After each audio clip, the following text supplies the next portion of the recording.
Oi, sejam bem-vindos ao canal Ace. Essa é a parte 2. A parte 1 vai estar aí na descrição do vídeo, juntamente com os capítulos resumidos e o nome do Mauá. Bom, no vídeo anterior, terminamos onde a Viviane havia encontrado o Samuel. O Samuel estava em péssimas condições e deu para perceber que também ela havia perdido as memórias, pois não conseguia se lembrar dele. E acima de tudo, o levou para a casa dela, com o objetivo de cuidar dos machucados dele. Bom, no vídeo anterior usei a voz neural, esse vídeo também vou usar a voz neural, para o vídeo ter mais tempo. A Vivi estava cuidando dos machucados dele, até que Ari chegou, se desculpando pela demora, e culpou os cavaleiros pela demora, pois eles estavam a criar congestionamento humano nas estradas. Ela ficou espantada quando viu muito sangue e perguntou o que aconteceu. A Vivi disse ter encontrado alguém na rua, alguém super magoado, e o levou. Ari, preocupada, perguntou se ela estava bem ou não. A Viviane disse estar bem. Bom, manos, eu não sou robô para dizer Vivi a toda hora. Vou encurtar esse nome e chamar de Vivi. A Ari suspirou de alívio ao ver que ela estava bem e decidiu ajudar. Como ideia inicial, ela queria estancar o sangue, pois muito sangue estava a sair dali, e pediu para que a Vivi trouxesse os curativos. No mesmo instante, a Vivi foi atrás dos curativos. A Ari ficou assustada quando viu o rosto da pessoa que estava lá magoado,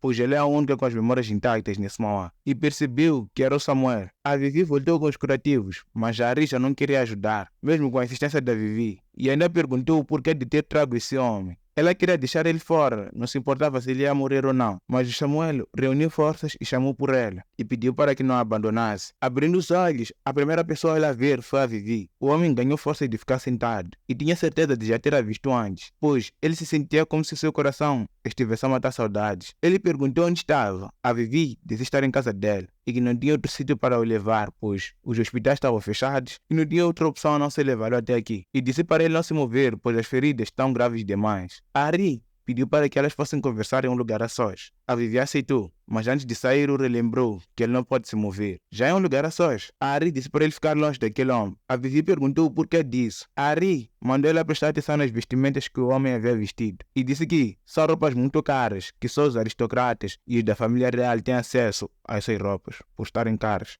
E disse que ela pode se meter em problema. Eis que a estrela chega. A Ari continua falando, mas a Vivi perguntou se ela conhece aquele homem. A Ari ficou pasmada e, para esquivar da pergunta, dizia estar preocupada com ele. Em sua mente, ela dizia que esse homem a torturou por muito tempo. A Vivi percebeu que a estrela estava com sono e pediu para que a Ari fosse a deixar na cama. A Vivi disse entender o lado dela, mas ela não ia abandonar alguém que está naquele estado. E disse também que ia chamar o médico para vir cuidar dele, isso no dia seguinte. A Arin suspeitava ser o destino ou ser muito azar para eles se encontrarem novamente com memórias perdidas. A Vivi estranhou o fato de Arin estar super preocupada e se perguntava se isso tem a ver com o coração dela bater forte assim, e perguntava quem era aquele homem. Ela voltou para atender o Samuel, mas quando abriu a porta da janela estava aberta. O Samuel havia voado até o castelo.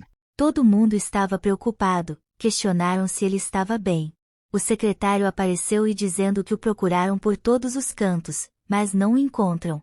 Ele também causou preocupação ao notar que ele foi ferido e sugeriu que ele fosse ao Palácio Imperial. Samuel respondeu que veria o ferimento mais tarde, pois queria saber o que havia acontecido. O secretário informou que Paul está lidando com os inimigos capturados. Paul ficou surpreso ao ver Sua Majestade e o levou até a prisão onde estão alguns inimigos capturados, e pediu desculpas porque não conseguiu pegar um dos chefes. Samuel elogiou as habilidades dele para escapar. Chegando na prisão, lá estava um homem amarrado. Samuel disse que sabia de tudo o que ele fez, desde sequestro de crianças até feiticeiros, mas sabia que ele não falaria. Com as chamas, deu um incentivo e disse que ele poderia confessar, mas essa oportunidade poderia ir embora. O capanga começou a debochar dele, perguntando por quanto tempo ele conseguiria manter esse poder do fogo. Porém, o que o deixou em choque foi quando ele disse que eles já possuíam todo o poder que existe dos deuses desse mundo. Caiu e morreu. Paul foi verificar se ele estava realmente morto e descobriu que estava morto. Samuel disse para o Paul a terminar o interrogatório com os outros. No escritório, ele lutou para entender os planos dos Illuminia, vou chamá-los de Illuminati, pois não entendeu o que a sacerdotisa disse e nem o que o capanga disse. E chamou o secretário e perguntou se não há registro das habilidades dos magos ou sobre a vinda de uma deusa. O secretário respondeu que não há nada registrado recentemente e sugeriu que essas informações devem ter sido escrito pelos antigos. Ele também sugeriu que Samuel encontrasse a princesa Natália, há 7 anos atrás. Lá estavam ele e seu secretário. O secretário desejou boa sorte a Samuel no que ele estava a fazer e perguntou se a princesa Natália possui essa coisa.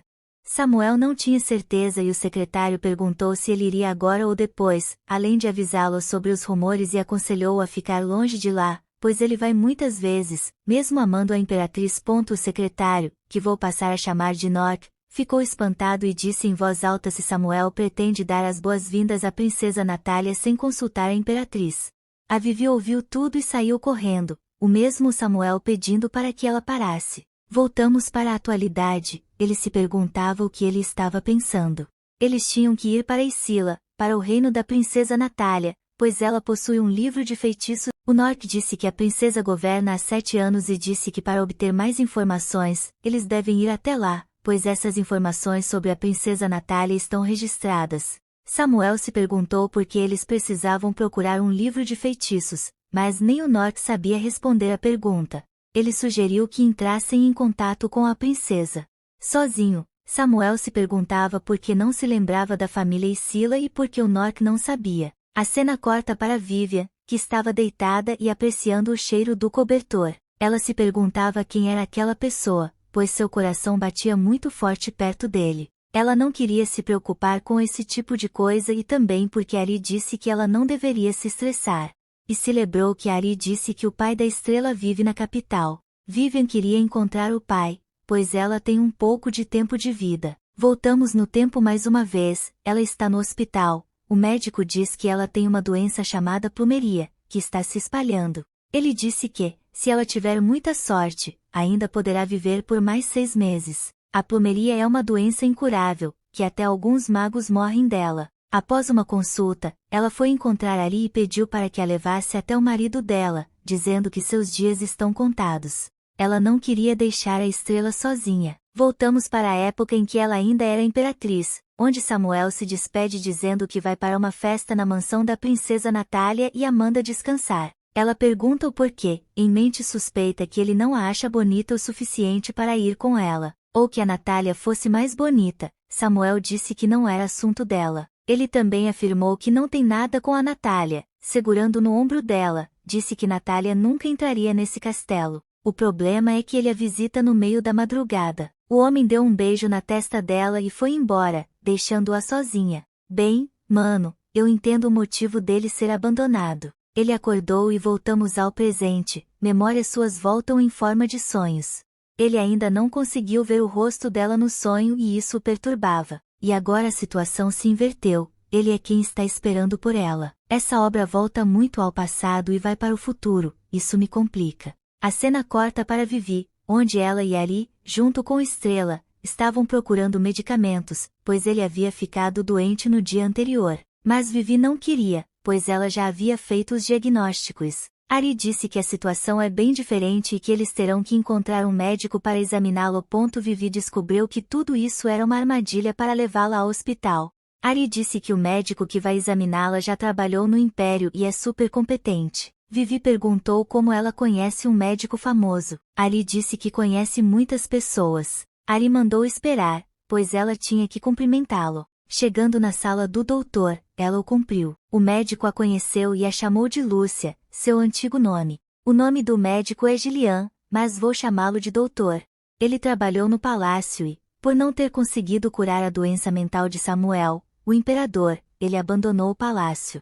O doutor disse que ela era muito diferente. Ari disse que mudou no cor do cabelo e a cor dos olhos. O médico disse que será difícil chamá-la de Ari. Ela disse que tem assuntos e entregou uma papelada. O doutor viu que uma amiga da Ari estava com uma doença chamada plumeria, e pediu para que ele fizesse o diagnóstico mais uma vez.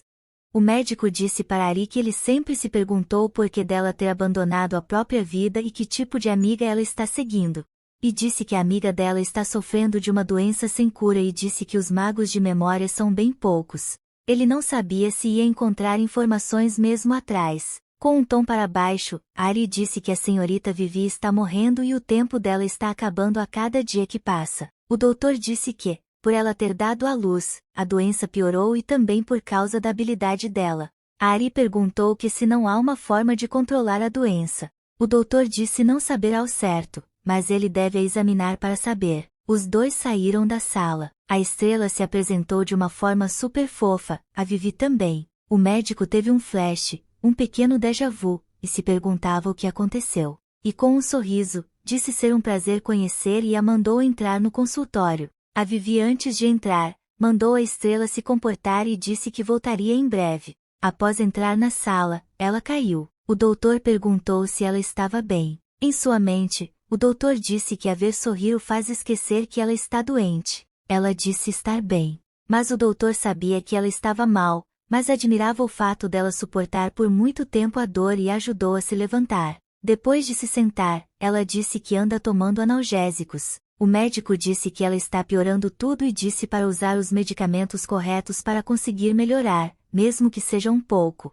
Ela disse não tem muito tempo, pois todos os médicos disseram que ela tem menos de meio ano de vida. Mas Ari não se dá por vencida e sempre esteve atrás de novos médicos para examiná-la. Ele disse que precisa de tempo para se preparar para a morte e disse que Ari deve aceitar a morte dela e que a filha deve se acostumar com o novo lar. Ela disse que não se importa com os medicamentos, só quer mais um dia com a sua filha, e pediu para que esses analgésicos. Enfim, eles saíram da sala e a Estrela foi abraçar a mãe. A Vivi disse se ela se comportou bem e a Estrela disse que sim e disse à mãe se vai precisar de injeções. A Vivi respondeu dizendo que sim. O doutor e o Ari ficaram com a cabeça baixa, pois a Vivi mentiu para a filha, dizendo que o médico disse que ela vai melhorar. A Estrela estava feliz e agradeceu a Deus porque a mãe estava se recuperando da doença.